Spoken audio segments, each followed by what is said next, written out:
Jawabina shine na ma Allah godiya da ya sa yau aka bani wannan babban matsayi mahi girma a ƙasa. Na ma al'umma godiya da ta zaɓe ni, kuma na jinjina ma jama'a da yanda suka yi yaƙin zaɓe cikin tsinaki, aka yi zaɓe cikin kwanciyar hankali, kuma ina kira da a ci gaba da wannan hankalin.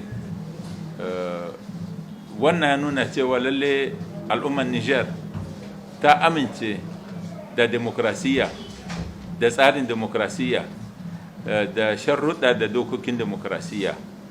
Ta yarda da a zaɓi shugabanni sakamakon irin wannan zaɓe. Wannan babban ci gaba ne ga ƙasa. Na yi kira ga adawa, musamman President Muhammad Usman, wanda muka yi hamayya da shi a zagaye na biyu. Na mishi kira da mu yi aiki tare don mu kawo kwanciyar hankali cikin ƙasanmu. Shi lattijo ne, na san shi, kuma ina kira gare shi ya nuna dottako, ya gan abin da yake sa ƙasarmu ta ci gaba maimakon tashin hankali da harkici wanda ba su da albarkar komi.